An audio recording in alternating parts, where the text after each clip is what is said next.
Thank you guys so much. We really appreciate being allowed to come in and to work with you, to present this work for you guys. It actually means a lot to us. My name is Josh Rice. I'm the producing artistic director of Shake on the Lake. We're a professional theater company in Wyoming County, right next door in Silver Lake, New York. I'm actually from Silver Lake, and I've been to New York City, do a lot of work there, and I've traveled around the world making theater. And one of the things I wanted to do was bring something back to my hometown, because growing up I didn't know what theater was. So I started a Shakespeare company, and what's been really exciting is what we try to do is make Shakespeare exciting to people in 2017, because we all know Shakespeare's a little boring, let's be honest. And what we try to do is make it accessible and fun to people in 2017. These are 400-year-old plays. Shakespeare is dead, so he can't complain about what we do with them now. So our goal is to try to have fun with them. And now we've been making work like this for 6 years, and a big part of this work is education and outreach. And a great program came to us 2 years ago. Chad Bradford has been this incredible artist, and he started this program, this outreach program called Voices UnCaged, in which we work with the population here in Groveland. My first theater class was when I was 15 years old, and I was a very inhibited kid. I was painfully shy. And it was really my theater classes that allowed me to open up, to feel vulnerable, to take risks, and make friends. I really, up into that time, I had 2 buddies, and that was it. But as I was able to open up, share who I was, connect with people, my life improved. I became a happier kid. None of that would have been possible without training in theater.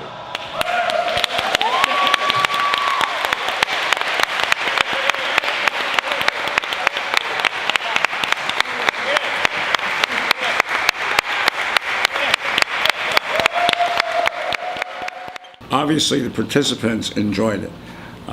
They were on a real high about the performance that they did. What do we have here? Man or fish? No, fish. He smells like fish. A very dangerous smell like fish. I think it's great to have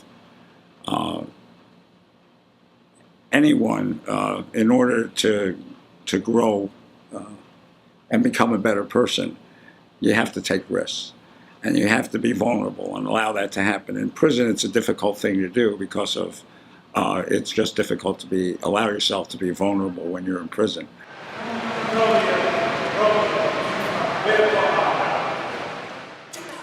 So it's good to see that these guys were taking that risk, and hopefully learning from it and developing from it and becoming better people for it. So.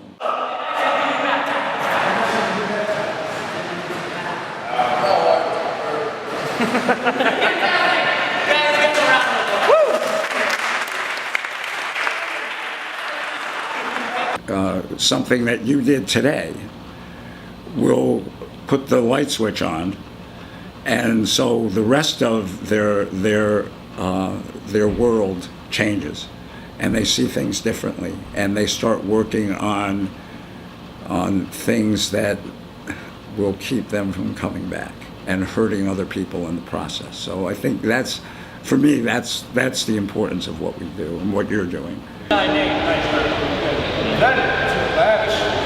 It's obvious. Keep large. In there. In secret. Unity. 2 hearts. Good.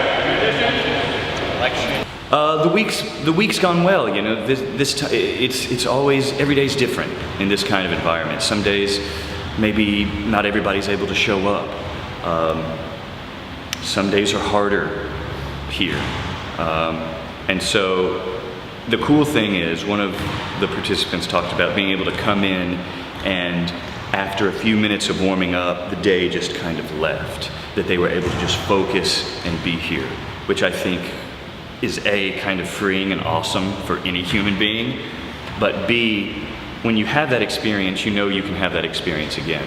When things are very hard or stressful, you know that there's a way in order to deal with that. And so I think, in addition to rehearsing and performing, that's one aspect, this ability to do something new, to to achieve something and to go through a process with a bunch of other people that you wouldn't necessarily ever have any contact with.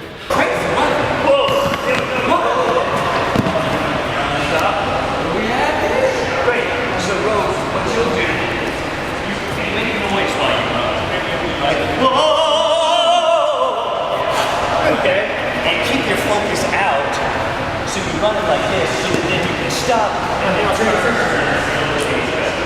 Okay. So, I think we've all seen kind of a breakdown of inhibitions. We played the "Who Are You" kind of exercise yesterday, and some of their responses to it, we didn't even have to guide them to. They were like, "This is breaking down walls.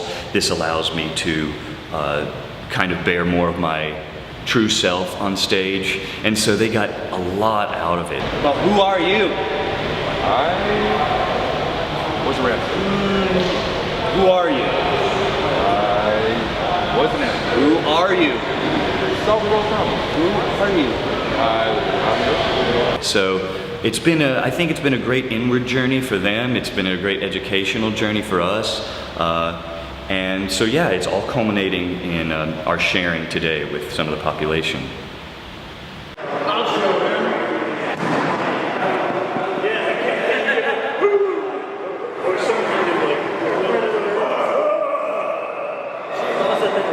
The first night, Chad shared with us about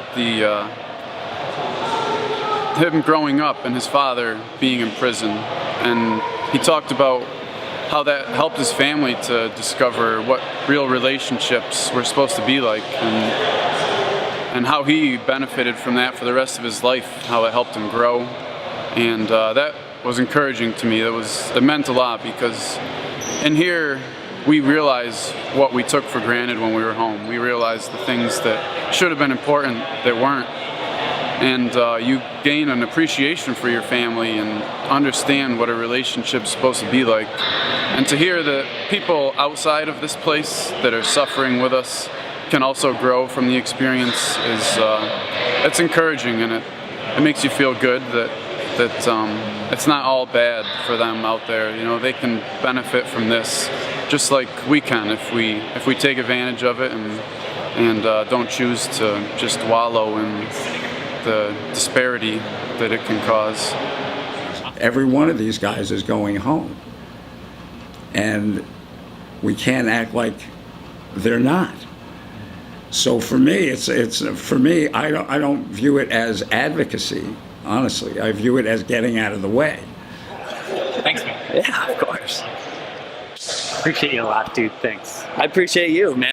Definitely more open to everything. It's a vast experience to open yourself up in a prison setting. So public should be no problem. Hold on, let me stop laughing. Be real serious. Prison, good, you good. You make me laugh, so. Just gratitude. Gratitude for being in a position where you don't normally have normal human contact, and having that gift brought into you. It's amazing. So I'd love to do that for someone in the future to kind of pay it forward. That's amazing. That was amazing. I think I just get out of the way when I see things that may benefit my population and the people that are here, because they're going home, and I owe that to them, and I owe it to the communities and their families that they're going back to.